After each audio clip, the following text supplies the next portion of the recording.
Welcome to SkedLine. It's Tuesday, March 25th. I'm Daniel Driver, and here's what's making news now. Ontario is seeing heated campaigns. The Liberals, led by Mark Carney, are focused on stability. The Conservatives, under Pierre Poilievre, are promising tax cuts and housing reforms. Meanwhile, the NDP is fighting to maintain its influence. Polls show a tight race, with the Conservatives slightly ahead. Ontario's results could shape the outcome of the entire election. Voters head to the polls on Monday, April 28th. A major security breach has surfaced involving US Defense Secretary Pete Hegseth, who mistakenly added The Atlantic's editor Jeffrey Goldberg to an encrypted chat discussing military strikes in Yemen. The chat, meant for top officials, detailed sensitive attack plans. Goldberg, added by accident, confirmed the messages contained classified information. Hegseth denies wrongdoing, calling Goldberg deceitful. The White House is investigating, and this incident raises concerns over security protocols in military communications. Trump spoke with reporters and said that he was not aware of the Atlantic article. The White House has confirmed the incident. The death toll in Gaza has surpassed 50,000, with many more still missing. Health officials have identified 34,000 of the dead. Many victims remain under the rubble, and the true toll is expected to be much higher. The conflict's devastating impact has intensified calls for humanitarian action. Israeli settlers have kidnapped Oscar-winning Palestinian filmmaker Hamdan Bilal in the village of Susi. Bilal was attacked by the Israeli military in the West Bank. Bilal, co-director of No Other Land, was assaulted in South Hebron before he was blindfolded and taken into custody, according to reports.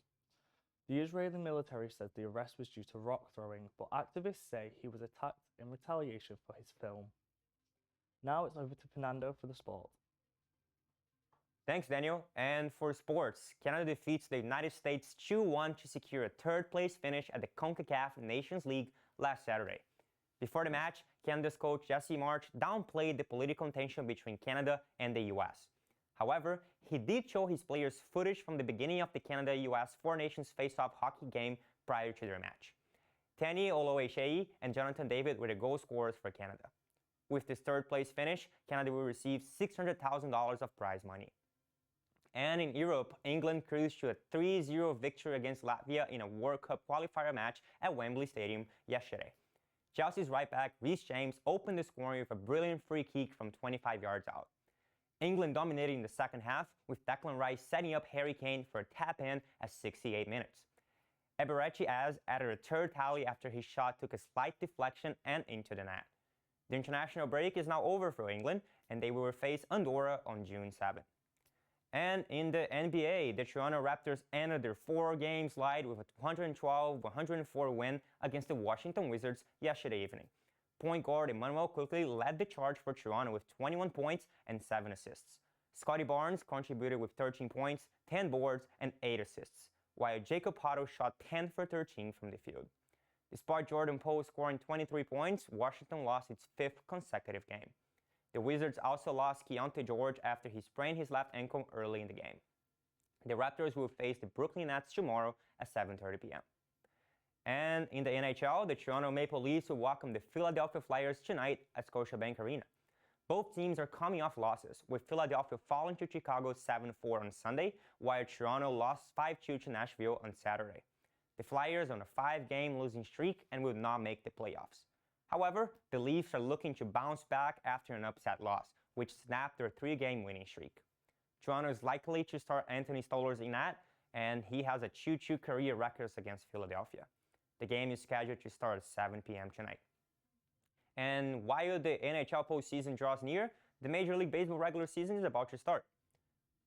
The Toronto Blue Jays will kick off their year with a home opener against the Baltimore Orioles on Thursday. The Jays finished spring training with an 18-10 record, leading the Grapefruit League. After failing to reach an extension with Vladimir Guerrero Jr., the Jays and Guerrero seem to be close to an agreement. Jim Bowden from The Athletic predicts that Toronto is finalizing a $577 million deal for the next 15 years.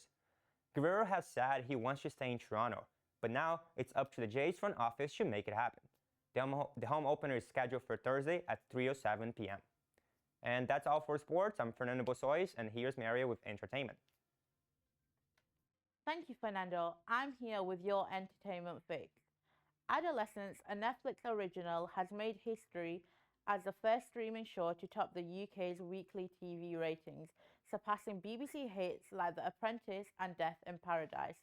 Veteran actor Stephen Graham and newcomer Owen Cooper star in the hit drama.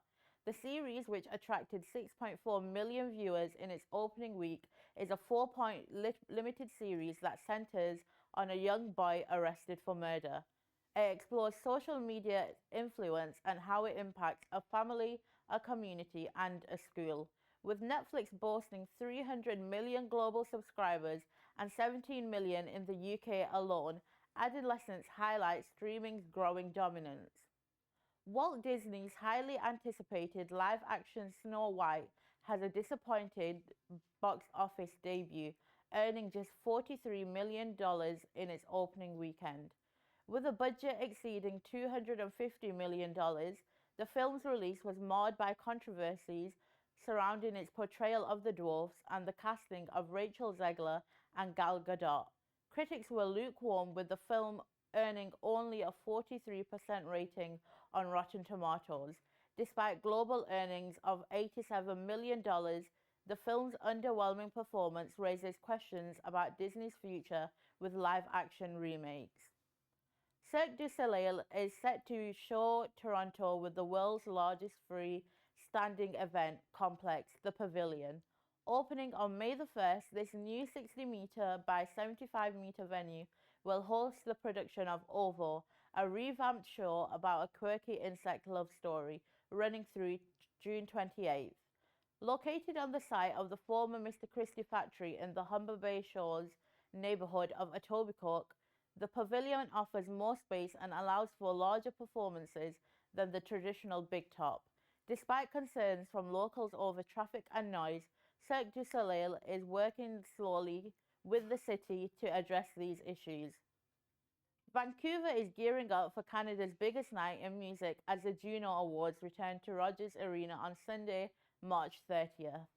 Hosted by Michael Bublé, the star-studded event will feature performances from top artists like Tia Wood, Josh Ross, Nemesis, and a historic farewell by pop-punk band Sum 41.